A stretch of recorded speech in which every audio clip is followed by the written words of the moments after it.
Greetings and welcome to Town Hall Conversation Series number 9. It's hard to believe we're already at number 9. I think this studio almost feels like my second home, and I want to thank all of you for joining me in my second home today, and hopefully hearing some really interesting and I think very optimistic news about the future with COVID-19. I want to thank the members of our Society for Leading Medicine, as always, for sponsoring this series and for supporting this series. I want to thank the chairs of our Society for Leading Medicine, who are actually our outgoing chairs at the end of this calendar year. I'm sure they're going to breathe a sigh of relief after 2 years of great commitment. And I want to thank sincerely Huntley and Dan Kibitza for all they've done to help make the Society of Leading Medicine such a success over these 2 years. I'd like to also thank the Methodist DeBakey Heart and Vascular Council, who are the specific sponsors of this event. We'll be hearing from Dr. Zoghbi in a moment from the DeBakey Heart and Vascular Center. Especially want to thank Connie Dyer, who is the chair of that council, one of my favorite people on the planet. And Connie, thank you very much for all of your support. In the background today, as we've done the last couple times because it's been such a success, we have Dr. Ashley Drews, our infectious disease leader, who will be there to answer your questions all along. And y'all have been asking some great questions that she's been tackling along the way. So others of you might just keep an eye on the chat box because you'll get some great information there at the same time.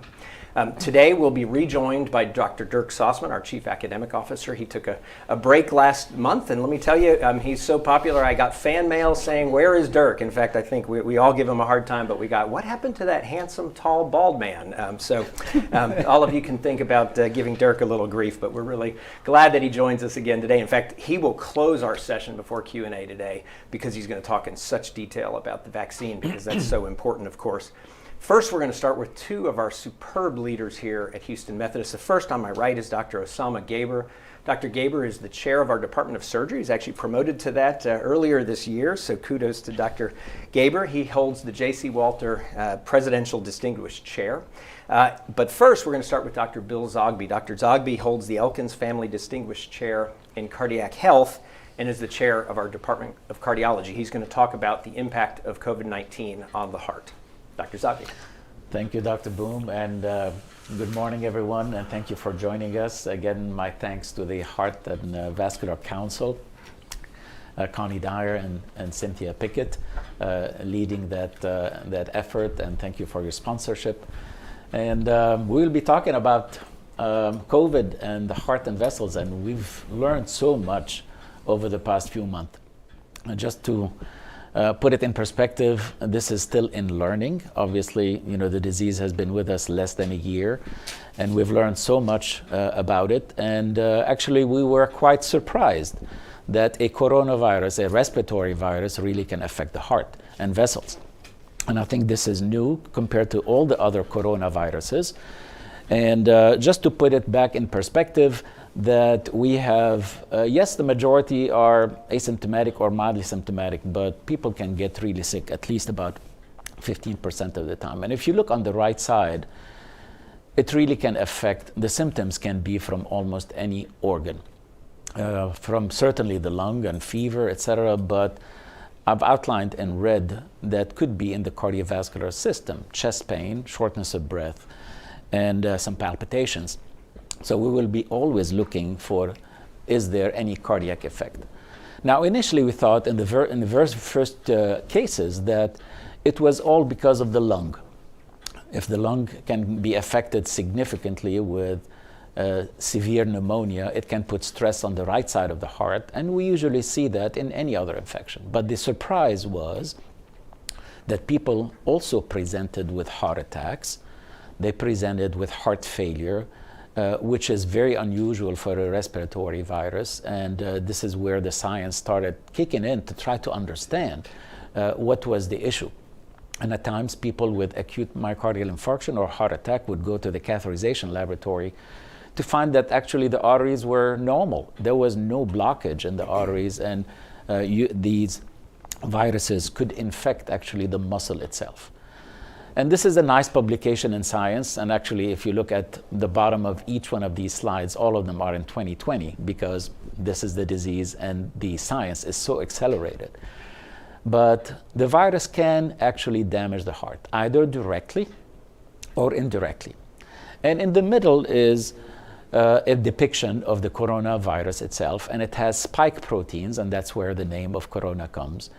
And these spike proteins actually bind to a receptor called the ACE2 receptor, angiotensin converting enzyme 2. And the interesting thing about this receptor, it is present throughout the vessels and throughout the body. Yes, much more in the lung, but certainly throughout the vessels, which starts telling you the story of why this virus, as opposed to other respiratory viruses, can really have a systemic effect. So in the box below it says the spike protein can indeed bind to that receptor in vessels throughout the body, enhancing clot formation. And this is part at times of when you see a heart attack, when you see a pulmonary embolism, when you see venous thrombosis in the legs. And we understood this very quickly, actually. And that tells you also about the acceleration of science. Now, many of your questions were risk factors, mortality. And this is, on the right side, is mortality by age, very early from the early experience in China. And to tell you the truth, the numbers have changed a bit, but not that much. That age is still a major, major risk factor. On the left, I've listed other risk factors that are important because many of our patients certainly have high blood pressure, diabetes, heart disease, obesity, lung disease, and other comorbidities. So the more you have other medical issues, the more, or the worse, if you will, the prognosis, and the higher chance for mortality in this disease. These are actually the numbers of all the comorbidities of COPD, chronic obstructive pulmonary disease, hypertension, diabetes, heart failure, malignancy, dyslipidemia. And you could see if you did not have it, no, versus yes, you had that particular disease, your incidence of mortality and bad outcome is much higher. So we want to make sure that you're protected, that you take all the precautions, particularly if you are in the age group, in addition to if you have any other comorbidities that put you at risk. So I mentioned a bit about the involvement of the heart and vessel. And you see that electrocardiogram there. This is an electrocardiogram that is typical of an acute heart attack or myocardial infarction. So that was the first alarm that we saw in the literature and in our experience here at Methodist. The other thing below it is, yes, you can have heart failure from it. You can have clots that we talked about. And on top, myocarditis, which is basically an infection of the muscle itself of the heart. So the virus actually in autopsy series where unfortunately some patients obviously are dying, and 3,000 plus yesterday died. So if you do autopsy series, actually you can find the virus itself there in the myocardium affecting also the microvessels, causing either a heart attack or other dysfunction of the heart itself. Now I wanted to share with you, just to put it visual for you, I wanted to share with you an echocardiogram. You don't have to be an expert to see it and see the difference between the one on the left, which is a normal heart beating, and the one on the right in somebody with severe heart failure because of COVID. Now, I don't want to alarm you too much, meaning that the incidence of what you see on the right side is not very frequent, but we see it. We see much more abnormalities on the right side of the heart because of the severe pneumonia that these individuals have. And the more, or the sicker the patient, the more a patient is in the intensive care unit, you're going to see much more abnormalities in the heart itself. And people have done studies, and actually I'll share with you that we've done studies here. This is experience from New York, of where is the effect of this virus on the heart.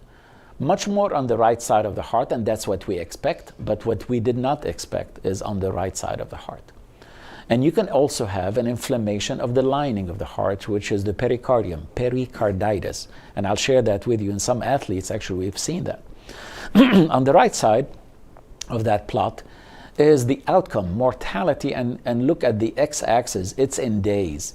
So the mortality is very high if somebody has a heart ailment affected with the disease itself. So the prognosis is really not that good once you have the heart being affected. And people have asked, they said, what is the long-term effect? We don't have at this time too much long-term effects, although obviously the time is ticking and we will see more and more, but these are a small number of patients that are published here and there. And this is MRI, cardiac MRI. We don't do it in the acute phase usually because patients are infected, so we do mostly echocardiograms and other blood markers. But in select populations, you could see maybe an abnormality in the cardiac MRI in about 50–60% of the cases. And you may not see them very well on the slide, but you see some blotches of white, and this is where scars of this heart, part of the healing process, can occur once the myocardium and the heart is affected. I mentioned briefly that athletes can be affected, and that's part of the all precautions that you see in athletic programs nowadays. There is a higher prevalence of pericarditis, which is inflammation of the lining of the heart itself. Yes, the heart can be affected, and it doesn't really matter of how young you are. We have to be really very careful going forward. People asked also, do you have arrhythmias because of COVID? And if you have arrhythmias, does it predispose you to worsening of the situation? Most of the arrhythmias that we've seen are because of the illness, not necessarily the electrical abnormalities of the heart, meaning if you're sicker, you're prone obviously to have more tachycardia, more atrial fibrillation, just like we see in any other pneumonias and other people who are really sick, ventricular cardiac tachycardia and cardiac arrest. And for your knowledge, obviously people who die from the disease are because of really bad lung failure, kidney failure, and heart failure. But basically, lung and heart are the ones that really are the major issue here when this disease gets disseminated and have adverse effects. Some of you also have asked about adult congenital heart disease. If you or your loved one is affected with adult congenital heart disease, usually the sicker you are, the more adverse effect you have if you get the infection. Genetic syndrome associated with it, a stage C, meaning some high pressures and within the lung, pulmonary hypertension, obesity. I think these are important things for it. And from a prognosis point of view, on the right side, this is markers in the blood, not imaging. At times, as you know, we draw blood to check on damages to the heart. And in red is the more markers of acute myocardial infarction or issues with the heart, the worse the prognosis. Again, we're counting here in days as opposed to months and years down the line. What is the outlook long-term wise consequences? We're still learning that, but I wanted to share with you this graph, which is important. In very dark, in black, I guess, are the acute symptoms. And the one on the right are the symptoms that are lingering beyond 2 months. And I put in the box on the bottom that beyond 2 months, you can have about 30% who have 1 to 2 symptoms still left, and 3 or more symptoms are even more. So this disease is just not, well, I get over the infection within 2 weeks and I'm done.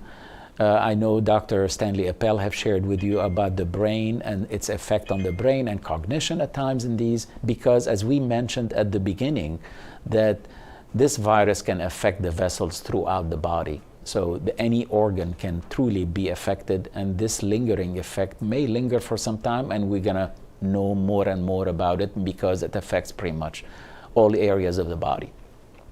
And last is, since we talked also that it can affect the vasculature, for the scientist in you, we have a graph there for you to tell you about the more intricacies of it. But from a distillation point of view, it can affect the lining, which is the endothelium of the vessels. It can cause vascular inflammation and vasculitis. It can constrict the arteries.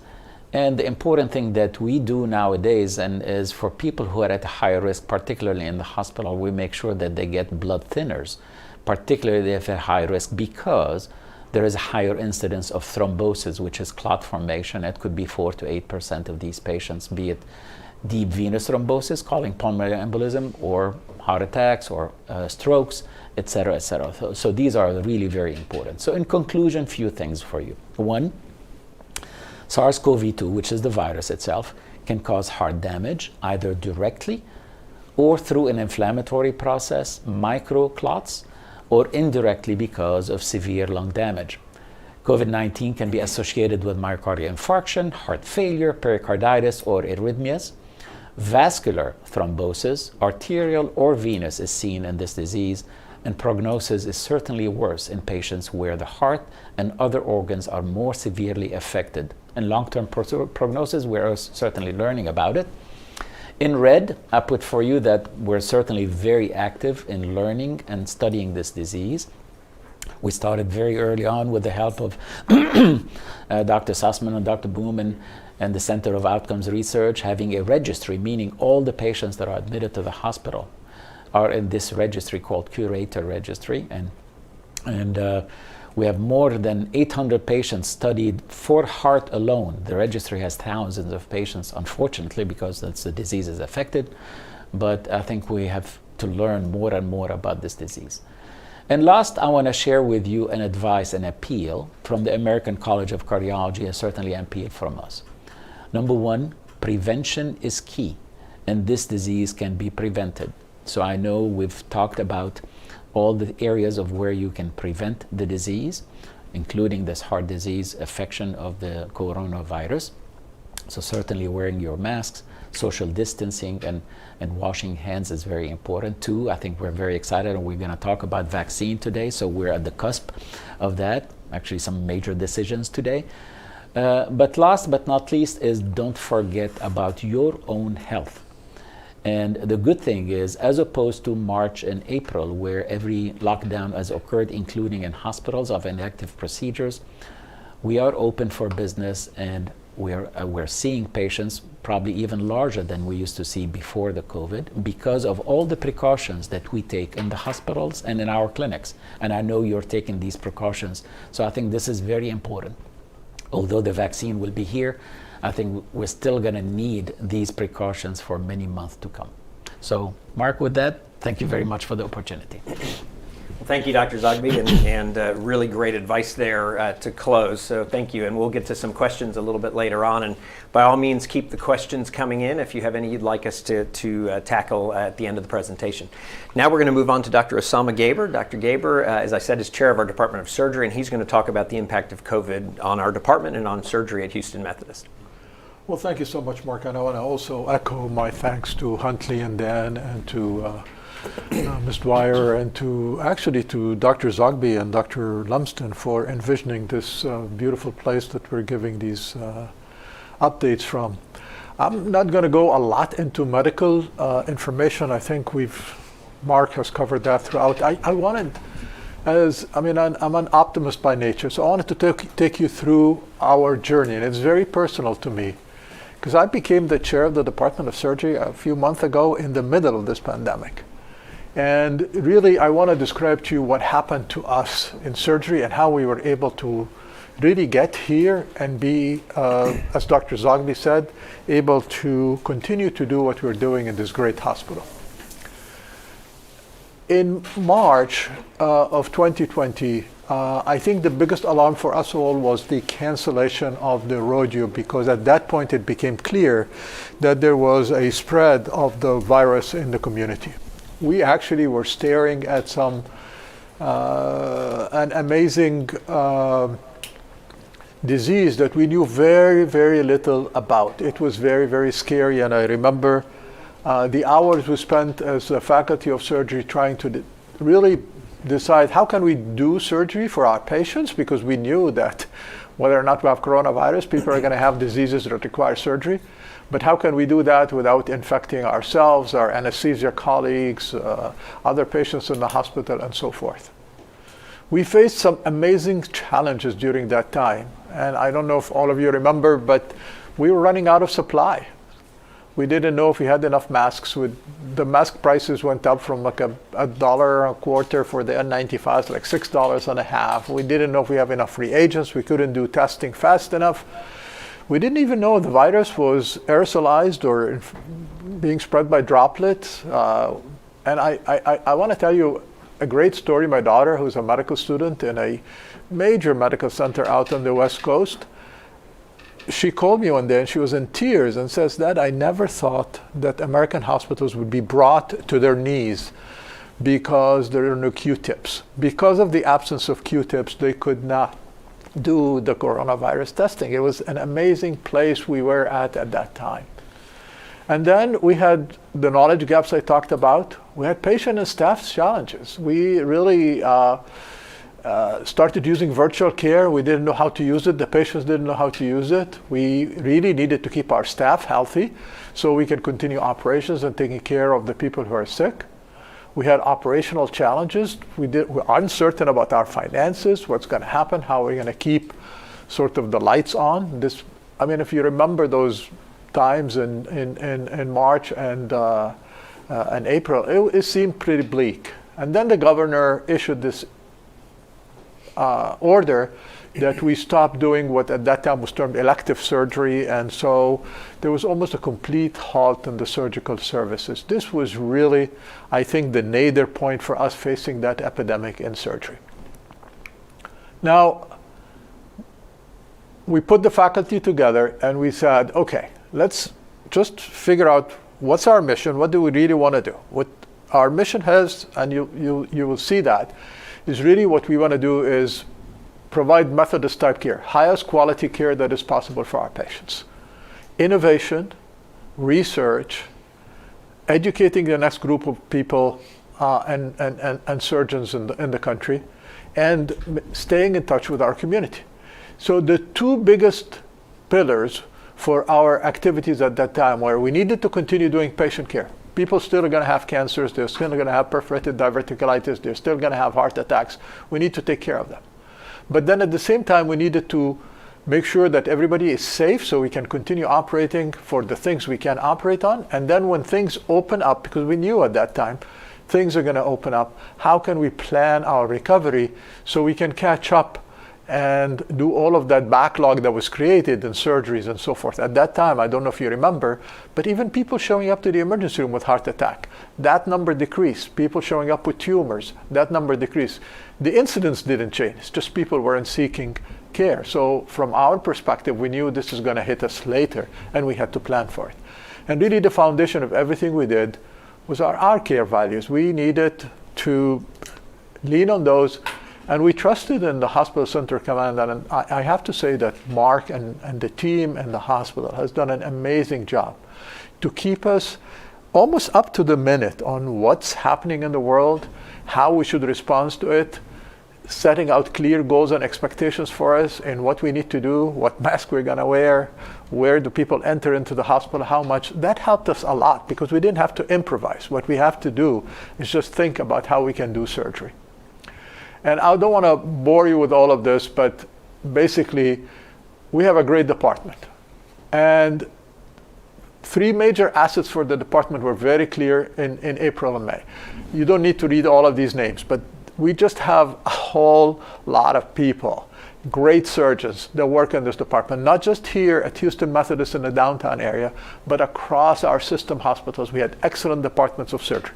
That's an amazing asset to us that we started using it to build on what our recovery plan is going to be. We had amazing outcomes. We came into this pandemic with really some of the best mortality rates, length of stay, and readmission rates in the whole universe of hospitals in this country. The surgical service was amazing in having these very low mortality, length of stays and readmissions, both on the general surgery side and on the thoracic surgery side. So we were very comfortable that whatever we did well. We had a transplant program that was vibrant. We knew that COVID is not going to shut us down from doing transplants, and the transplant program was well established, was doing well, and what we needed to do is lean on that to keep us bringing in patients to the hospital. How do we organize that so we can continue making sure that the transplant program functions appropriately? So we went to work. We said that what we're going to do is we're going to provide top quality surgical care for COVID and non-COVID patients. We wanted to become part of the solution for COVID infections. So we had to study and we had to perform research on COVID, and we wanted to execute our missions in care, innovation, education, research, and community relations. That's what we started doing in April. And I don't want you to really read this, but we were one of the first places where we started attracting studies because we had a long history of research in surgery and transplantation. We started attracting clinical studies for COVID. And some of these studies were for the Eli Lilly antibody, for the Regeneron antibody, for the anti-IL-6s, for a whole lot of things that are going to help the patients as we went through.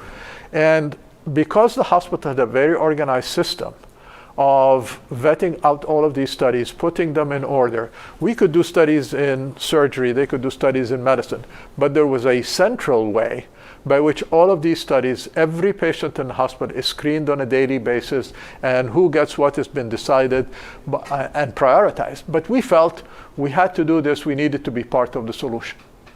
We continued to do our research. We submitted more grants, got more grant money during that year, despite the slowdown, despite the anxiety, despite everything else.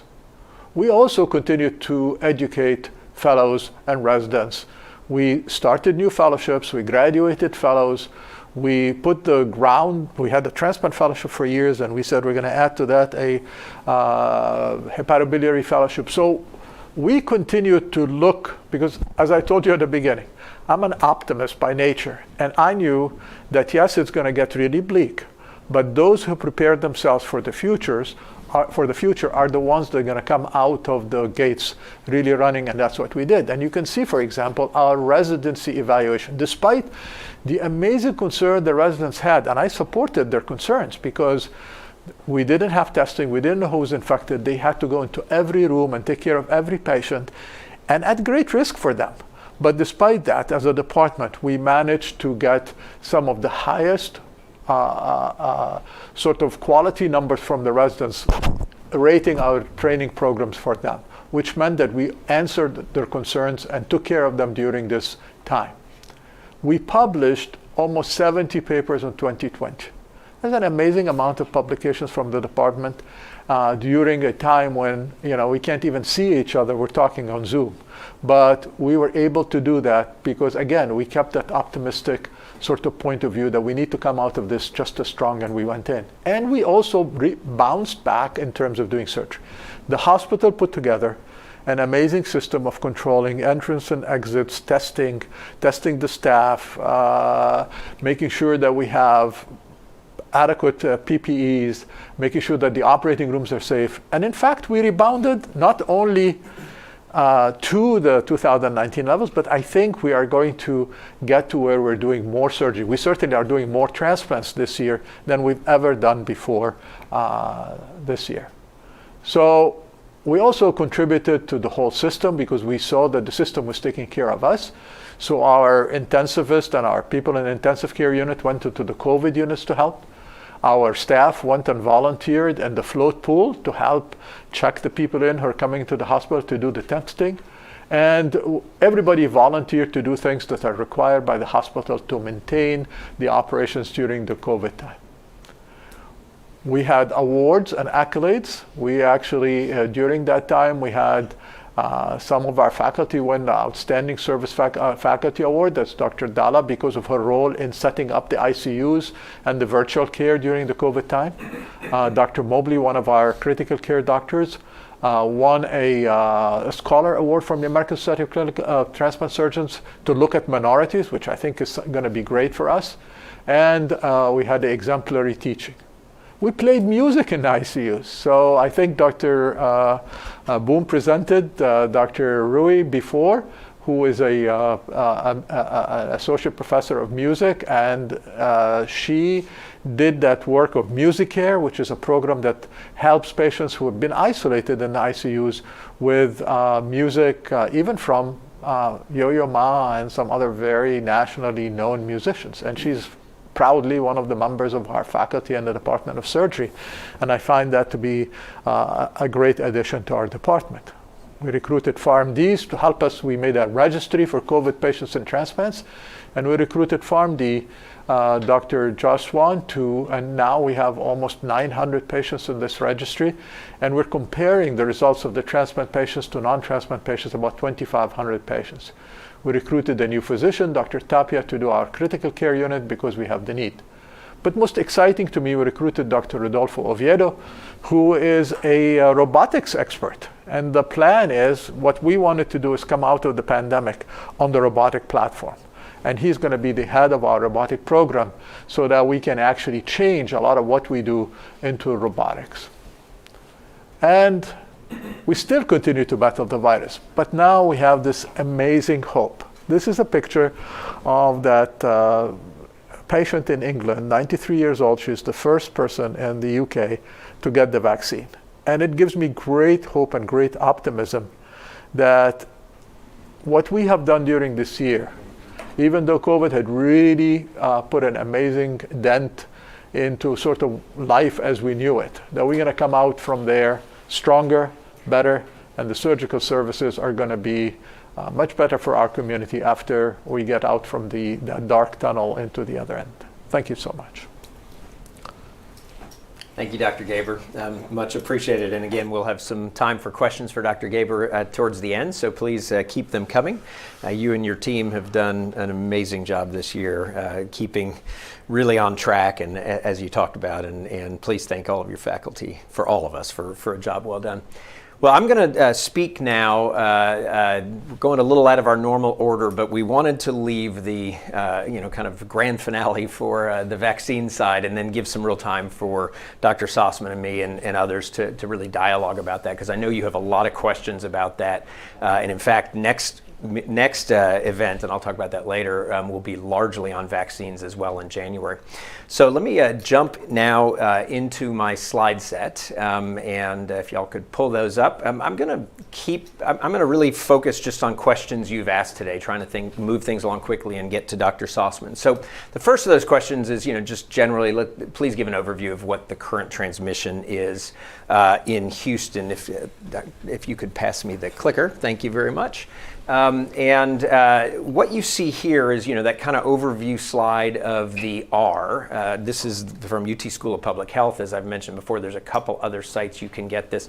And the bottom line is we had a really great stretch, August, September, even into kind of early October, and then really since then have had an R above 1. It has fluctuated, but anytime it's above 1, the virus spreads. Right now it's down a little bit, basically because we've seen a little tiny downturn, but I don't think I'm seeing data out there to suggest that's going to be sustained. I certainly would love to be proved wrong on that, no question. This is the TMC data. So on the top, you'll see the last 30 days. In orange, you'll see the month of November. In the darker gray, you see the month of December. And then each of the bars also has that top part that's the light gray, which are old cases that are reported. And then on the red line, you see the 7-day rolling average. And so what you see with the 7-day rolling average is we do continue to go up, although over the last few days, the 7-day rolling average has come back down a little. In the last couple of weeks, there's a little noise in there because, of course, it dipped quite a bit for Thanksgiving over the weekend, fewer people being tested. Then it surged right after, not because of a surge, but because of testing timing. We're right about at the point where we'll see whether Thanksgiving behaviors and activities really result in any uptick. But if you pay attention to the bottom part of the graph, that's the entire pandemic. And if you look at the peak number of tests that were done in June, July, which remember I think are probably understated because some tests got reported late. But nonetheless, the tests right now across the Houston community really are as high as they were at that time frame. Yet, as I'll show you in a second, we are nowhere near those levels on the hospital side, which is good news, and I'll talk about that briefly. These are our data. So blue bars are the number of tests positive, and then the orange line is the 7-day rolling average of positivity. So a little different style than the last graph. But what you'll see here is positivity has come up quite a bit, although has leveled off, although it's ticking back up again the last couple of days. When I look in this morning, which is not on the slide, has ticked up even more as I look at late yesterday results. You see in the blue bars at the hospitals, we are unlike across the community, we're nowhere near the testing levels we peaked at in June, July. So what you're seeing is far more tests positive in the community at large, and far fewer of the people who are sick enough to come to hospitals. And that's why we're still seeing lower hospitalization. How much of that is increased spread through the community? How much of that is increased testing? Tough to tease out, but there's no question we're seeing very active viral spread here in the community. The other thing to look at with this slide, as well as the last one and the next I'll show you, is note the rate of increase. So we have not seen that nasty uptick and spike that really literally literally every day you'd wake up finding things had gone up another 10, 15, 20%. This has been much more gradual. So this is a major contradistinction to what we just saw in El Paso, who didn't see that back in the summer, or what we're seeing in much of the Panhandle and other parts of Texas. I do believe this is mostly masking, and I think it's sort of lessons learned in a community. And so I think we are still holding this down from getting wildly out of control, but it's not really showing a sign of stopping. And so as we project this out, we certainly get worried about what happens over the next month, 2, 3, before we start to dial things down with the vaccine. This is our hospitalization trend line. Y'all have seen this many times before. In blue, you'll see, the last 7 days or so, we've been relatively constant, up and down, but the net result's about constant. Note, though, that during the course of this last uptick, we've had another 1 week period like that about 3 weeks ago. So I'm far from convinced that this means we are at the top of a curve. I hope we are, but I think there's a lot of dynamics that will probably keep pushing that up. But obviously, anytime we see that slow down a little, that's obviously very good news.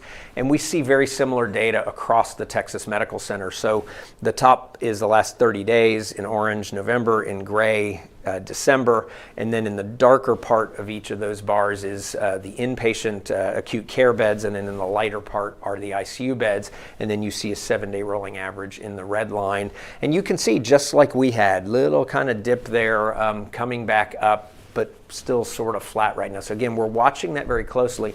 But again, if you look at that bottom bar, in spite of the fact that we're seeing testing across the community at the same levels we saw back in June, July, we are still about half at most on the peak of hospitalization. So some good news in there, but I am still concerned about the track we are on. One of the really good pieces of data out there is over the last 2-3 weeks, we've now had first one and now the second of the monoclonal antibodies that are available for us. Now, monoclonal antibodies, and if you look at the right box, you'll see some of the criteria for using these. So these are the Eli Lilly product, which is bamlanivimab, and then the second product is from Regeneron. And the first one from Eli Lilly came out about probably 10 days before the second. The second we've only had in our hands for about a week or so. But you see that these are approved for people within the first 10 days of symptoms. So that's important point number one. And then they're pretty widely approved for people with risks. So you see some of the more significant risks at the top here that people are eligible. So significant obesity, chronic kidney disease, diabetes, a broad category of people with any reason for being immunosuppressed. But then everybody over age 65, and a fair number of people with heart disease and other significant illnesses from 55 to 65. So if one key message I want you to hear today is these are out there. Let me talk about why they're so important. Dr. Sostman reviewed data before. If we give these out, it will cut the risk of hospitalization perhaps as high as 70, 80, even close to 90% in people who receive these. But they must receive them very quickly. It's 10 days within symptom onset. It's not a simple, quick treatment. It's an hour infusion, but there's an hour of observation after, and of course check-in. By the time you do this, you're probably spending 3 to 4 hours in an infusion center. We have set these up across Houston, so convenient for consumers. And as you can see on the left, significant uptick now, 7 days a week. The low day there's a Sunday, but otherwise 7 days a week we are scheduling these now. We did our record number of 32 yesterday, which is probably more than anybody else in the state from the dialogue I have. We've really been pushing this, and it's not logistically simple.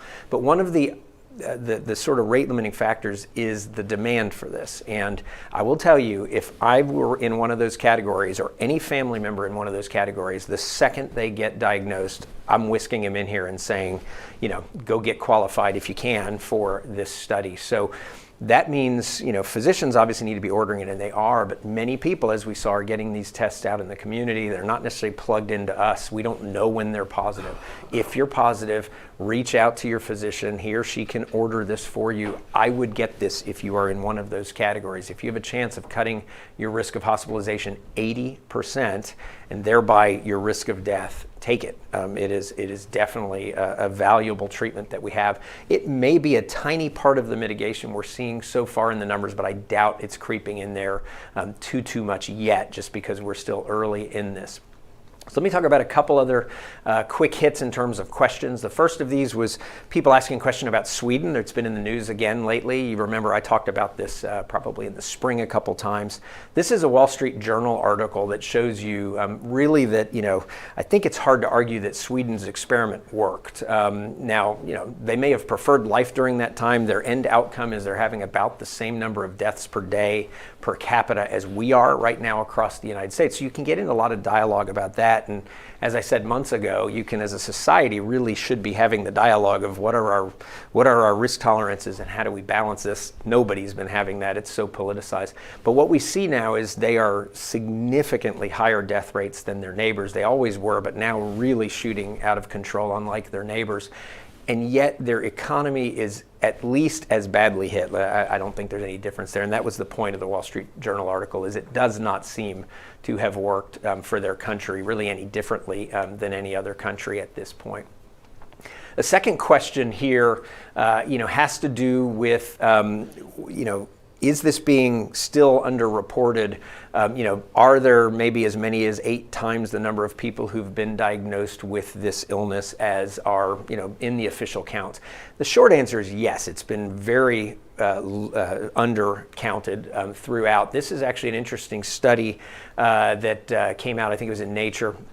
And on the left, what you see is by state. Now this is through April. Let me be real clear. So this is early on when testing was low, but the diagnoses, on a population basis on the left, and what you see, the darker the color on the right, the more that is underreported for those states. So most certainly where we've had the retrospectoscope to go back, they did some sophisticated statistical analysis, far underreported across most states, probably still significantly underreported because, or recognized because of the people who are asymptomatic, much, much less so. So when you see some of the disparity I see now between the number of cases and the number of hospitalizations, clearly that's because we're identifying many more people with the illness now than we would have identified in that period of time.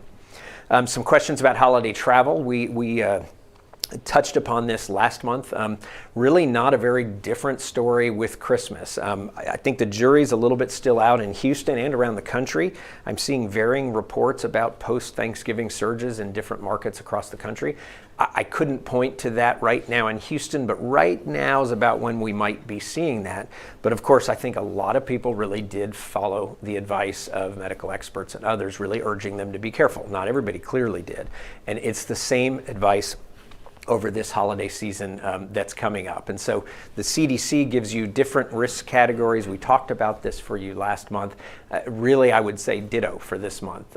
Urge you to celebrate with your immediate household, to really limit significant travel, and particularly aggregations of multiple households coming together, because that is difficult. If you do decide to go down that route, as we talked about then, try to create your own bubble. That is, being safe beforehand, that is getting tested beforehand, that is staying in the bubble and not leaving the bubble, that is still exhibiting caution during that time.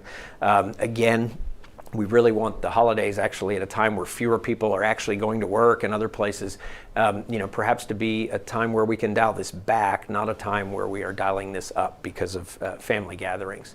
This is a really interesting study, and all of the links are here when we send these out. This came out of MMWR, which is the weekly publication from the CDC. It was a case in Maine back in August, and in pink, you there see they had they were in a town in Maine, had 0 infections in that town, and this wedding was scheduled, and people came from all over to come to this wedding. Relatively small. They had a 50-person limit. They broke the rules by only about 5 people, so not dramatically out. But the report basically is there was essentially no social distancing once there, even though the inn they were at was being cautious.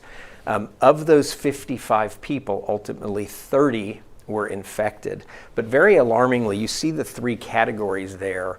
The community ended up infected, and then 2 index cases left that group. One was a healthcare worker that went to a long-term care facility and saw a significant number of infections there, all traced to this individual, including some deaths. And one was a prison worker who went back to a prison. No deaths, but many, many infections.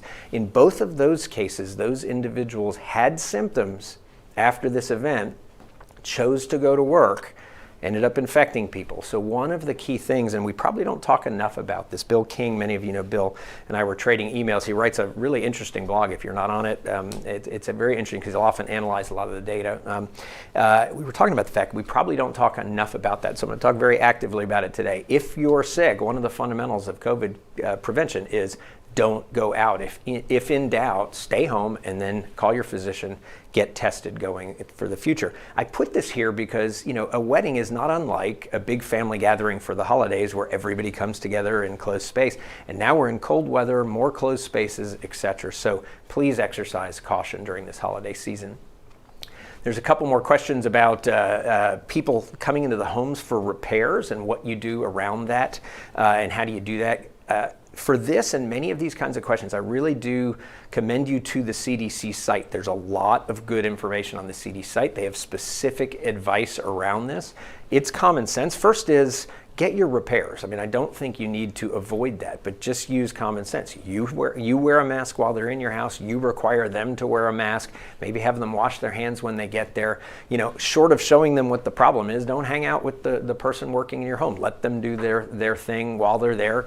Maintain social distance, and then do some disinfectant afterwards. I mean, that's for your safety. It's for their safety as well. And those individuals, obviously, very thankfully, are out there doing those things for all of us in the community. A couple questions, and I got one lengthy email about, you know, how long are we infectious after, and specifically about somebody feeling a little bit like, honestly, a pariah afterwards, with friends and others not wanting to go anywhere near them for a long period of time. So I thought I'd review some of the data around that, and if you want to see an interesting study, here's one linked. This is what's called a meta-analysis. Think of it as a study of studies. And the bottom line is we saw viral shedding, so shedding at least of fragments of viruses, for very long periods of time, in the 80s of days potentially on the long end for the upper respiratory tract, something like 120 days on the long end in stool.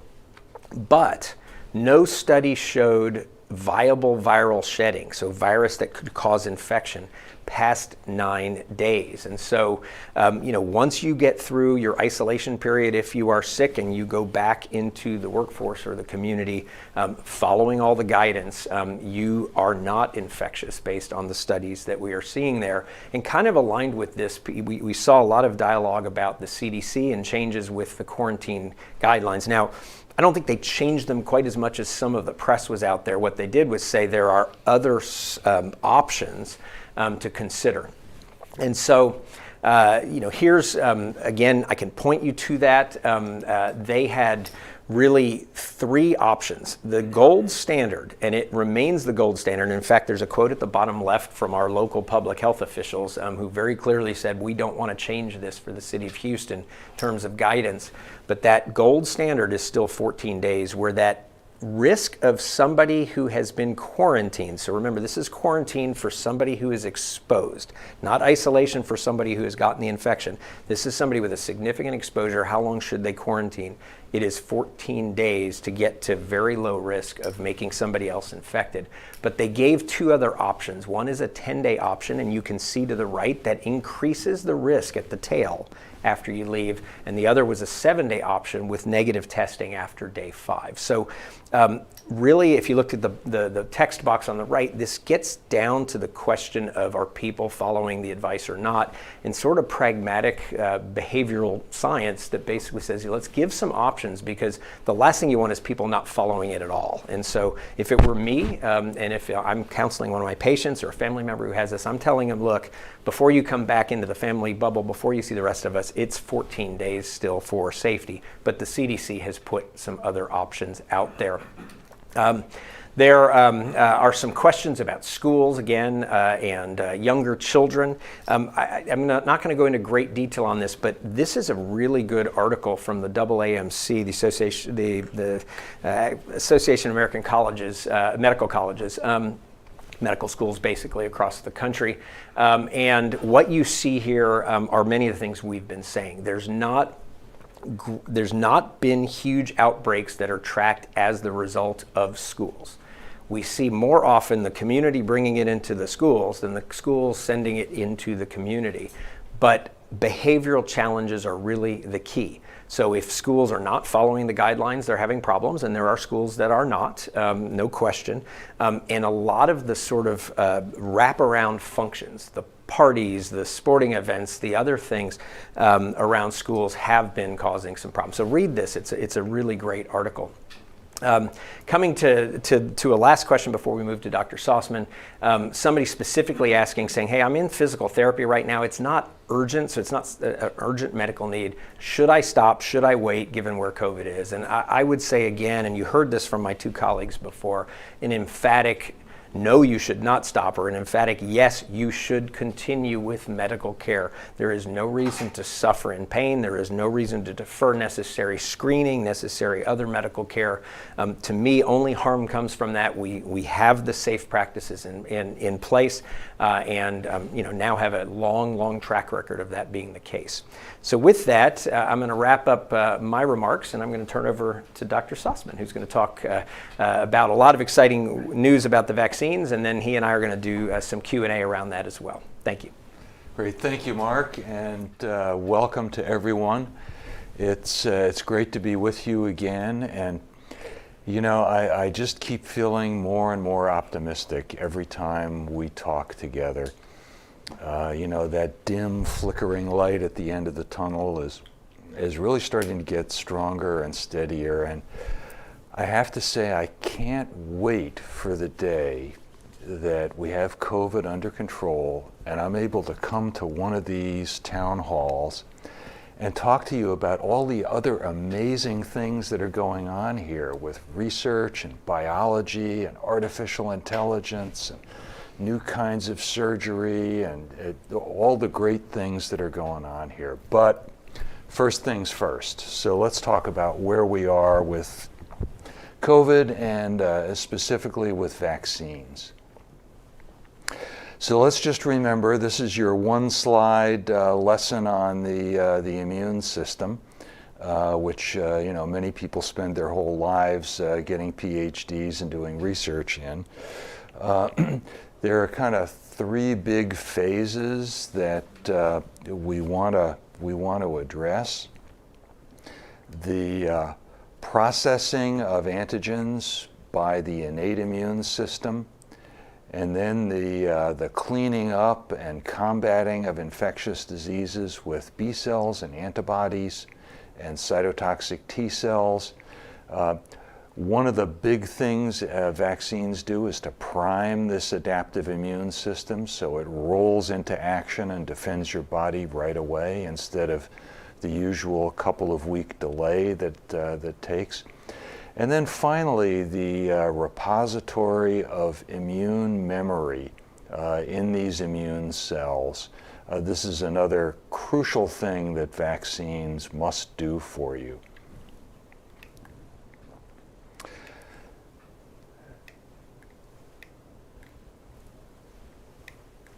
Okay. So the two front runners in the vaccine foot race are the Pfizer vaccine and the Moderna vaccine. Both of them have been submitted to the FDA in applying for an emergency use authorization. The Pfizer vaccine has been granted authorization in the United Kingdom and Canada over the last 2 weeks.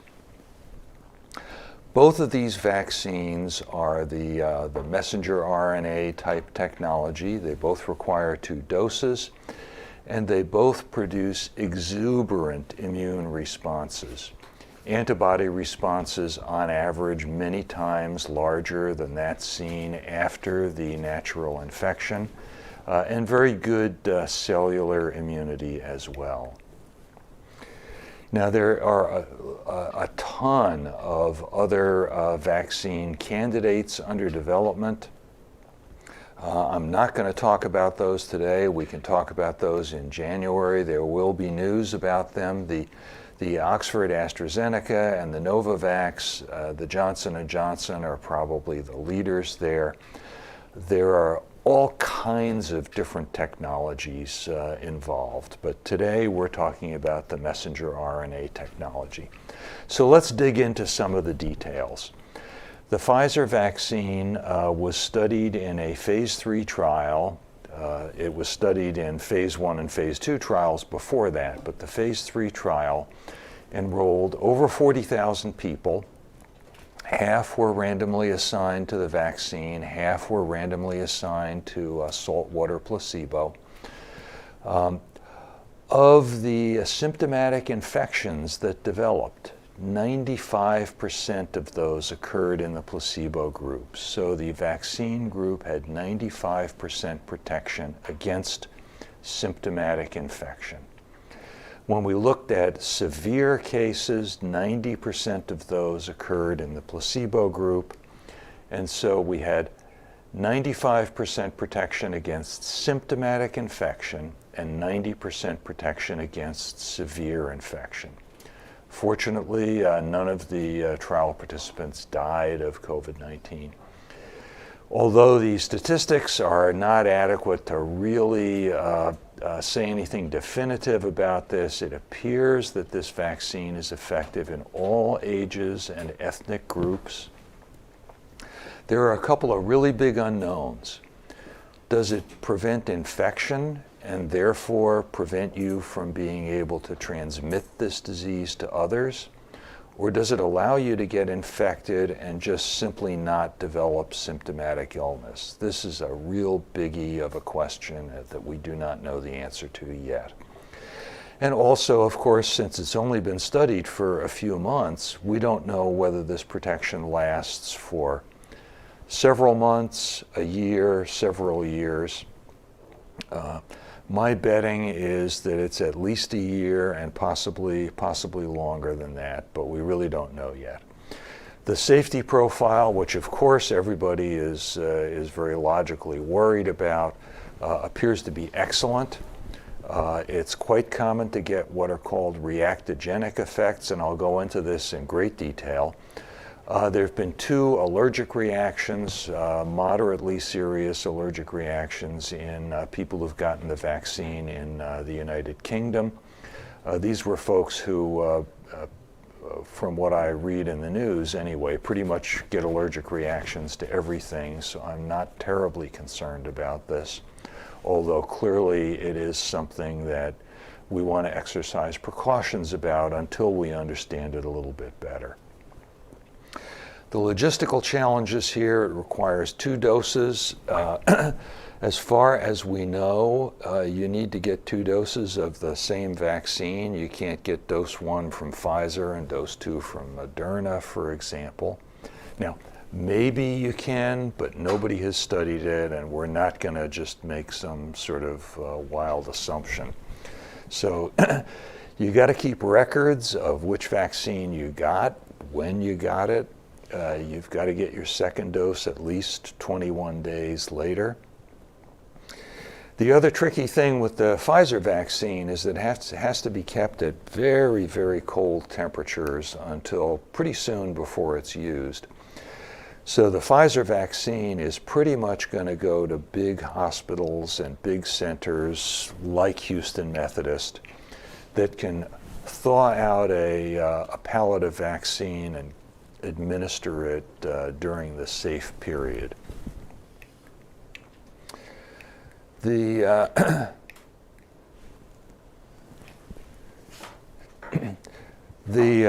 protection that you get from this vaccine is shown graphically in this slide. The bottom axis here is days after the vaccine is given. The red is the placebo group's cumulative number of infections, and the blue is the vaccine group's cumulative number of infections. And boy, a picture's worth 1,000 words here. This is dramatic. This is really, it's really a home run. This is about as good as you can do with a vaccine. Many people wonder, can you get protected after the first dose? And it does look like there is some degree. Pfizer's chief medical officer saying about 50% protection after about 10 days. We absolutely have to get the 2 doses though, because that's A, what gets you to the 95%, and B, it's probably what gives you that long-lasting duration of immunity. The Moderna vaccine, we still know less about it. The Pfizer vaccine, all of their data has been reviewed by the FDA, and the FDA staff have summarized it in a 50-page document that is available on the internet. So we still know less about the Moderna vaccine, but suffice it to say that it looks like its results are very, very similar to the Pfizer vaccine in efficacy, in safety, in the things we don't know about it, so the prevent infection or just symptomatic illness, how long does the protection last. It requires 2 doses, I believe 28 days apart. It needs to be frozen and then refrigerated, but it lasts a lot longer, so it may be easier for smaller hospitals and pharmacies to distribute. So how do these guys work? Back in January, it was actually Chinese scientists who decoded the DNA sequence that codes for this spike protein of the virus. Scientists and pharma companies are able to produce the messenger RNA that DNA instructs the body to produce. It's encapsulated in a lipid nanoparticle, and I've seen a lot of crazy stuff on the internet about nanoparticles and how they contain heavy metals and they're toxic, and 5G antennas can pick them up and give them signals. This is totally made out of neutral fats. It just protects the messenger RNA until it gets to your cell. It facilitates the fusion of those little vesicles with your cell membrane, which is mostly fat. Releases that messenger RNA into your body. It does not go into your cell nucleus. It stays in the cytoplasm of your cell, where it instructs your ribosomes to produce the spike protein. The messenger RNA then gets degraded by your body. It doesn't hang around, and very importantly, it does not go into your nucleus. It does not reverse transcribe into your DNA. So it's really, really safe. So that spike protein is then expressed on the surface of your cells. Antibodies and cell immunity are generated to it, and that's how the vaccine works.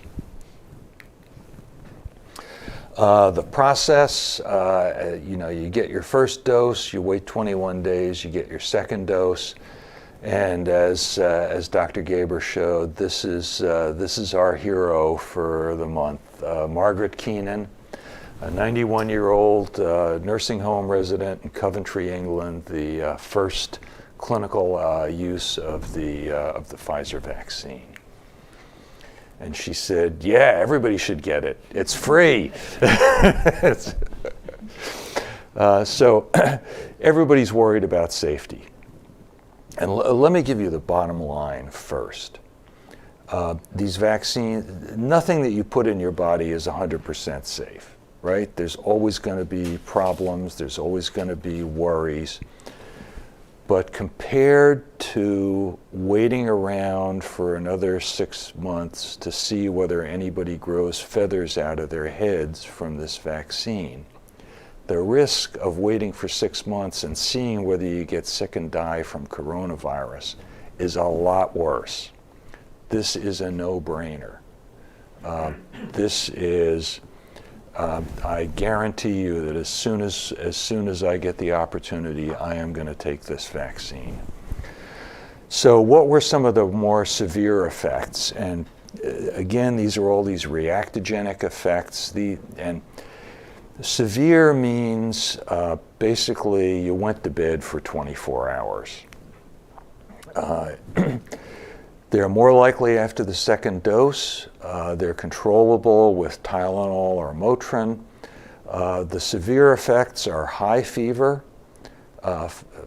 severe fatigue, bad headache.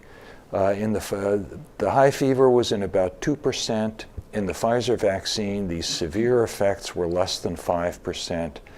The Moderna seemed to be a little bit more, but still less than 10%. Muscle pain, joint pain, headache, fatigue.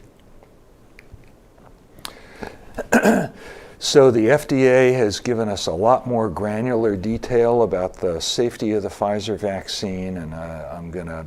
This may be a little boring, but solicited. You know, they asked people. They asked everybody who got the vaccine, did you have pain at the injection site? 73% of people who got the vaccine had pain. 11% of people who got the salt water had pain. Systemic effects. Did you get fever, chills, muscle aches, muscle pains? 70% of the vaccine group, 34% of the placebo group. So you get salt water, 34% of people have muscle aches, headache, fever. These are not serious effects. These are things that either don't interfere with your daily activity or require you to take some Tylenol. Withdrawal from the study for an adverse event, less than 1% in the vaccine group, almost exactly the same in the placebo group. Allergic reactions, so the English question, less than 1% in the vaccine group, very similar number in the placebo group. 2 people in the vaccine group died, 4 people in the placebo group. These were older people who had strokes or heart attacks. No evidence that they're related to either the vaccine or, to be fair, related to the salt water. In older folks, I won't go through these in detail. Suffice it to say the reactions were very similar, but a little bit less common. And that reflects the fact that older folks have slightly less effective immune systems. And the point to make here is these reactogenic effects, they're not a bug, they're a feature. They're evidence that your immune system is reacting to and processing this vaccine. And really, it's a good thing. It may not feel like it for 24 hours when you have fever and a headache, but it's a good thing. So let's talk about priority. Everybody wants to know, when can I get this? And there are a lot of different schemes of recommendations. So the Advisory Committee on Immunization Practices of the CDC said, first it needs to be long-term care facility residents and healthcare personnel. This is, same thing as on the airplane. When the oxygen mask drops, put your own oxygen mask on first, then help those around you. And that's the theory about giving it to healthcare personnel. They recommended after healthcare personnel, first responders, food and agriculture workers, police, firefighters, teachers, and so forth.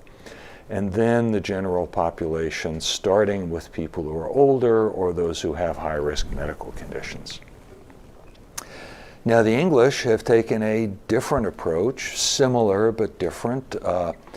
Obviously, those in long-term care facilities where probably 40% of the COVID-19 deaths have been occurring, and the people who take care of those folks are at the top of the list. And then it goes by a combination of age criteria, function, and clinical status. I won't go into every bit of this. But I kind of like this. It takes into account a whole variety of very important features. Here in Texas, the governor's advisory committee has come out with pretty similar guidelines protecting healthcare workers, frontline workers, vulnerable populations. Very importantly, mitigating health inequities due to poverty or demographics. Following the science, making sure that everybody in the state has a chance to get this, and being transparent about it. Here at Houston Methodist, we have our own internal vaccine scientific advisory committee. We're pretty much following this guideline. Healthcare workers, and we have those with high-risk exposure being first.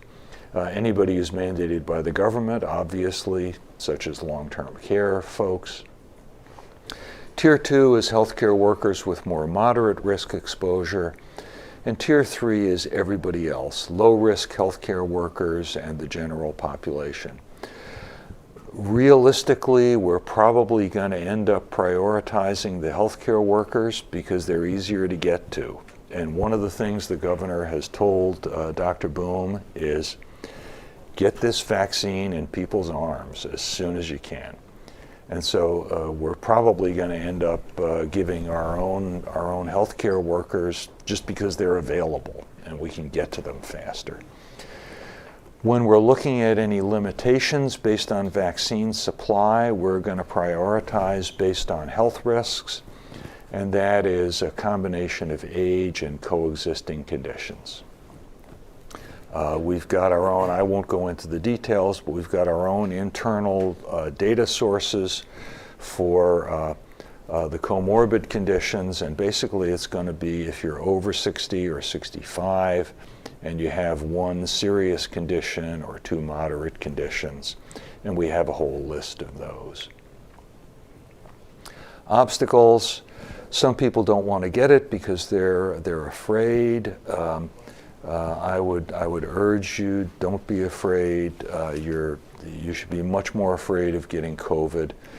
And then just the challenges of getting hundreds of millions of doses from a depot in New Jersey out to the entire rest of the United States, to pharmacies and nursing homes and hospitals, and getting enough glass vials, keeping it cold.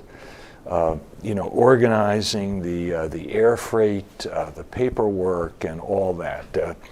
I think we're up to it, but be aware that this is a big challenge that the country is facing. Last, everybody's asking, well, after we have the vaccine, how soon do we get back to normal? And a couple things I want to say, most of which don't have much to do with the vaccine.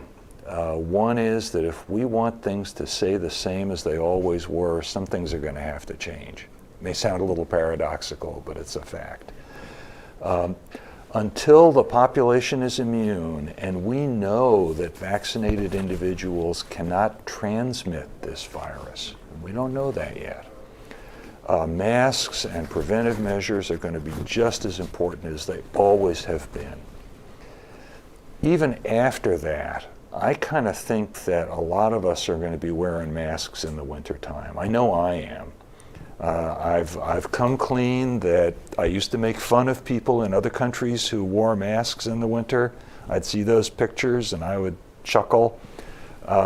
They were right and I was wrong. And next flu season, I'm going to be wearing a mask. If all goes well, and that is a big if, but if all goes well, I think we'll have population immunity by summer or certainly by fall. Schools will return in the fall, travel and leisure, you're going to be able to start taking trips again, you're going to be able to go to restaurants. But that is only if everything goes well. So that's the light at the end of the tunnel. Will we get there? Time will tell. And then we got to learn from our mistakes. I was asked by a reporter to tell her what are some of the the good things and successes that we had as a society in facing this coronavirus, and I said, I'm struggling to think of one. I guess the vaccines are an example of our scientific prowess, although actually the Pfizer vaccine was developed by Turkish immigrants in Germany. So let's not be too haughty about our scientific prowess. We let our early warning systems lapse. We neglected our early response capabilities. We've paid dearly in life and treasure for that.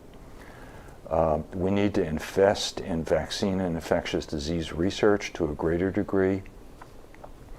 The communication between the government, healthcare, and the public has been spotty. We've tried with these town halls to do what we can. We need a lot more of that. we have to dialogue better about our health priorities and what we owe to each other as members of society, so that we're not having these ridiculous and counterproductive fights about stupid stuff, when the virus is out there killing people. And we have to foster trust in science. And the scientists and the healthcare folks like me and everybody here in the studio have to gain some understanding of what people's priorities are that aren't in healthcare, like jobs and getting the kids to school and being able to see their mom and dad before they pass away. We really need to, as a society, come together and make ready for the next one, because I don't know when it's going to come, but the next one is going to come. So we've got a lot to do, even after the vaccine does its job. But enough of the long-term prognostications. I think the optimistic message we've been giving you for these town halls really seems to be bearing itself out, and I thank you for listening to us, and Godspeed. Well, thank you, Dirk, and let me start by saying that I share Dirk's optimism. I couldn't be more optimistic about these vaccines and the ability they have if we all play our roles in really dialing back and ultimately returning things to probably a new normal, but a new normal that looks pretty close to the old normal with some accommodations. And so some really great news there. So thanks for sharing that. I want to spend most of the Q&A time here because we got, as you can imagine, in advance and coming in today, a lot of questions about vaccines. So hopefully we'll get to our other two colleagues here, but a lot of this is going to be some dialogue with Dirk. But I'm going to start with kind of a first fundamental question, and let me couch it then with some of our own data. And that fundamental question is, are you getting the vaccine, and would you recommend it to your family? So let me talk about my Houston Methodist family, because that's who works here as I look at it. And I've told them I would never ask individuals to ever do anything that I wouldn't do myself. And so we have the great news and really good visibility on this, that sometime next week, everything going as planned, we're going to receive 13,650 doses of vaccine to start the first shot for these frontline workers who are here. And so really delighted that we have about 11,000 people, as we've kind of been going down our internal tiers, who have already signed up for a specific 5-minute slot to go get their vaccines. And so really great news there. What I told everybody was, look, I'm never going to take it away from a frontline worker. So I'll be a fast follower, helping show the way, but I wouldn't want to take it from somebody on the front lines. But of course, now that we're deep into our organization with those numbers, I'm scheduled, and I will be doing this on video for our teams, as we will have multitude of physician leaders, administrative leaders, others across our institution, really urging that everybody do this. So Dr. Gaber, I'll bet you've already scheduled your time. I'm scheduled, and I actually, because everybody wanted to schedule, I would have loved to get it earlier. And Dr. Zoghbi? I'm on for Thursday. You're on for Thursday, okay. So assuming we get the vaccine by Thursday, Dr. Sostman? Friday at 2:05. Yep, I'm Friday at 10 a.m. So, I'll let you know my experience. and we have, really... I'm still offering to give you your injection. Yeah, I know. We're thinking of doing a little pool, but for that. But we probably raise a lot of money. But but realistically, I'm going to give kudos to our operational team. This is exceedingly complex right now, but we have set up the ability 2,100 internally a day can be vaccinated. So that 13,650, we'll do that in about 6 days.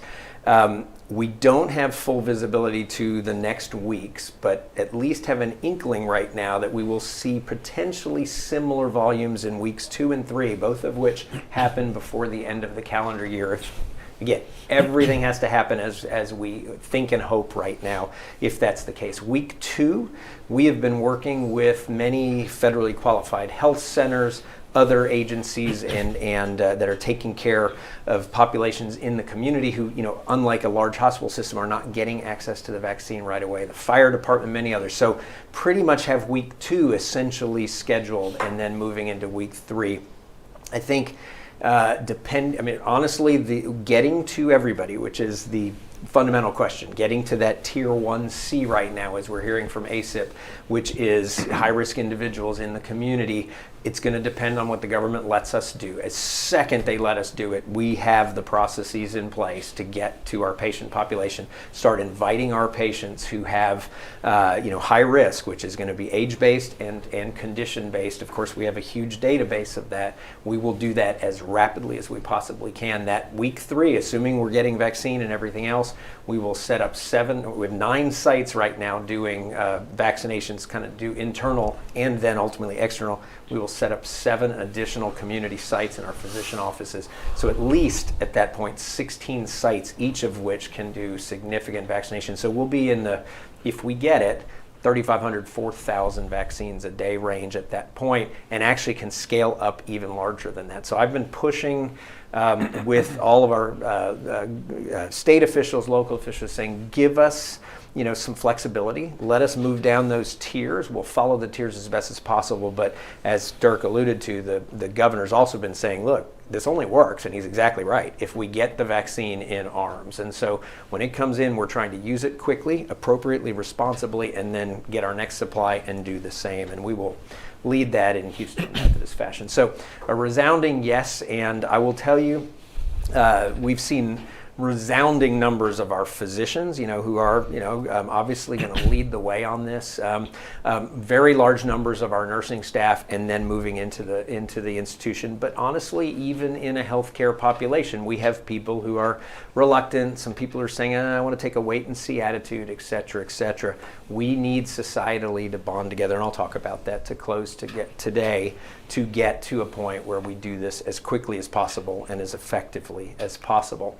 So a similar question here. Sorry, I jumped a couple, but let me just start with, should we wait until it's FDA approved? I know what you're going to tell me on this, Dirk, at this point. I'm not waiting. And really the process that it's gone through for emergency use authorization is basically the same as it will go through for final general approval.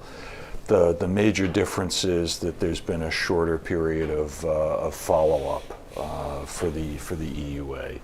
The emergency of the final approval probably be another 6 months or so, and then there'll be almost a year worth of data. But the vaccine experts will tell you that generally, if you see adverse effects, they occur in the first 6 weeks, and we're past that point already. So good reason to feel very confident. And of course, the risk at this point for a high-risk individual of contracting COVID, dying from COVID, is going to far outweigh, from all the data we see, any potential theoretical risk that might linger with the vaccine, which, I'm with you based on what the vaccine experts tell us. It's unlikely that we will see any at that time. And the risk to our society, the risk to our economy, the risk to our education, the risk to our mental health, and those are all dramatic factors. And so really urging people as we continue to see these data come out to come with us along this journey. So question, do you think it's the mRNA technology that's the one to go with? Maybe some others? What's your thought around that, Dirk? Well, we know a lot more about the mRNA vaccines now, which is funny because they're the newer technology, but we know more about their effects. So it's going to be hard for the other technologies to do much better. The efficacy and the safety and the kind of precision of these is really a triumph of science.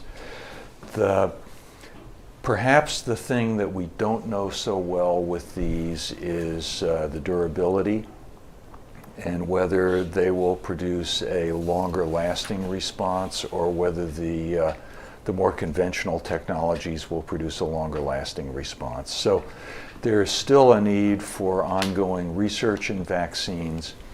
Based on what I know now, I I think it's hard to see how the others are going to do better than the mRNA technologies, and I'm totally comfortable taking one of those. And honestly, I would say get the vaccine you can get when you can get it at this point in time. They're going to be in short supply for a while. And then at some point, if we do find that some have been less effective than others, there's always going to be the opportunity to get revaccinated. But right now, honestly, I would take whatever vaccine looks safe in the studies that I can, could get my hands on going forward. Yeah. I mean, shingles vaccine and the pneumonia vaccine are good examples of that. The first ones that came out were effective, then they improved them. There was no problem, no safety risk or anything like that with getting, the latest and greatest. And so I totally support what Marc said. So I think you talked about 90% efficacy already, and I want to keep things moving along. Talk a little more about this one dose of protection or not, pending that second dose and where that is, and maybe re-emphasize the fact that even with some of those data, how important, from everything we understand, that second dose will be. Yeah, so what we know from the Pfizer data is that after about 10 days from the first dose, people started getting protected. The protection, and obviously they didn't have a group where they only gave one dose and followed them for 3 months, so we don't know what the ultimate outcome would have been. But what the level of protection by the time you got your second dose was about 50%. So about as good as your typical flu vaccine, which is not all that great. So it really is important to get that second dose, to get from 50% to 95%, because, lethal infection, you really want to be 95%, let's face it. And secondly, because everything we know tells us that the second dose is probably the one that's going to give you the longer lasting immune response. So very important to get that second dose.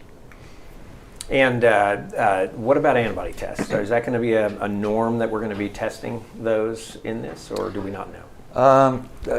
I don't think we know what the role of those is going to be. People have kind of struggled to find a role for antibody testing. Does it mean you're immune? We don't really know. It probably means you're immune, but a lot of research yet to be done on that. What about antibody passports? They haven't really caught on.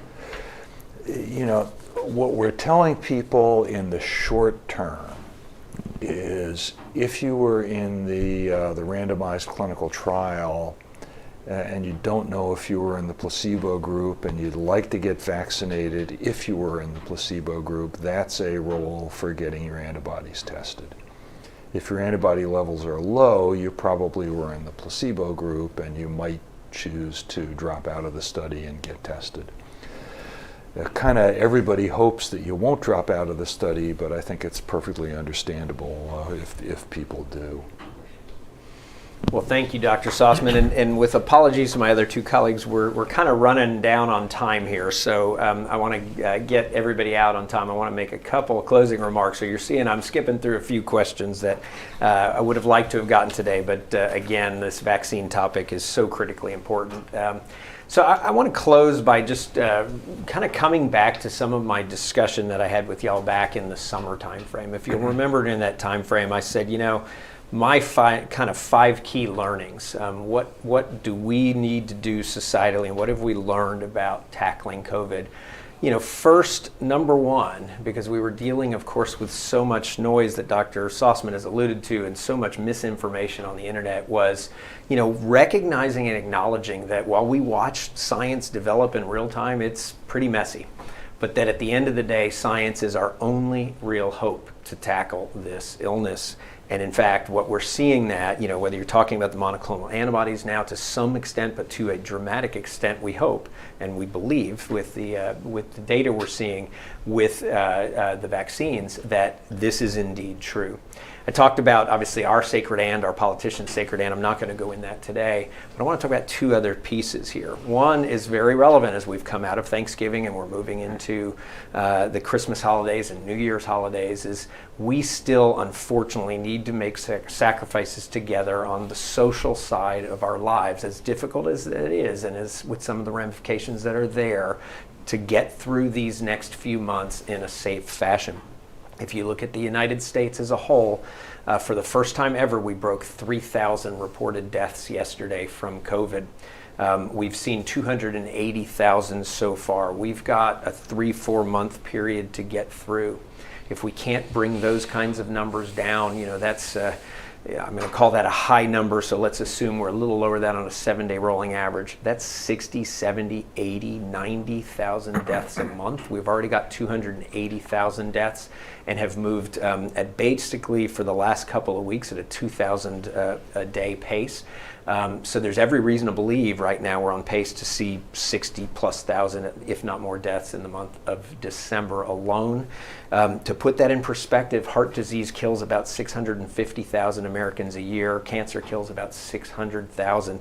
We will, no question, be the third cause of death with COVID, but we could even push those kinds of numbers before this thing is done, and perhaps even have this be the #1 cause of death, which of course is very alarming. The excess deaths through October were almost 300,000 in the country. That doesn't include the last six weeks, so that's the entire excess that's been happening this year. So social lives, we need to continue to make some sacrifices together to keep this and hopefully get this in a little better control.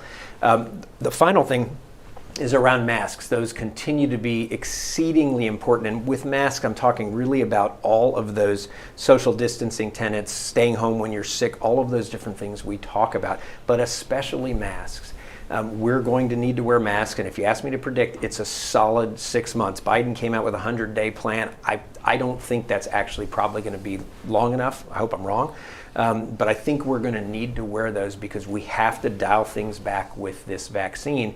And two very important pieces. Dr. Sostman talked about the fact that we don't know that it prevents infection, meaning we don't know that it prevents me from getting disease, so I'm not sick, but I'm still infected unknowingly, and now I can infect others. So until we understand that and see the dynamics, we need to continue masking. But also, very importantly, picture going to a supermarket and half the people are masked, half the people are unmasked. Now, the unmasked people that you're going to walk by, are they vaccinated, so you're probably pretty safe around them if they can't give the infection? Or are they actually the people who are being least safe in the community? You know, you can't know that. And so to me, there's a societal contract to keep the mask. It's a small sacrifice, probably about 5-6 months, but again, depending on the vaccine. So let's work together on all of that. So with that, I want to bring things to a close today. I want a huge thank you to all of you. Roberta Schwartz is going to join us on January 10th, and a big part of our focus is actually going to be about the vaccine. And by then, I think we're going to have a lot more information about further rollout. I'm going to predict we most likely will have already started vaccinating some of our high-risk patients, but that depends on supply as well as authorization to do that from the government. We're also going to be joined by one of our nutritionists who's going to talk post-holiday season about nutrition going forward. We usually need that message, all of us, in the January timeframe. So hopefully very topical at the time.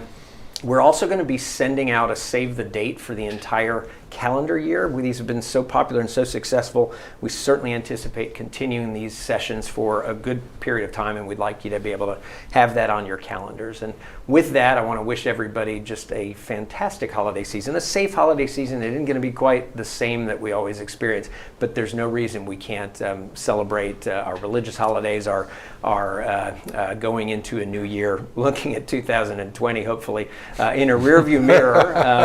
It won't quite change overnight on January 1st, but we're going to be on the right trend line. And I think, as Dr. Sostman said, we're going to be in a much better place by the second half of the year. So blessings to everybody. Thank you for joining us. God bless, and have a beautiful Christmas season, Hanukkah season, and a blessed New Year.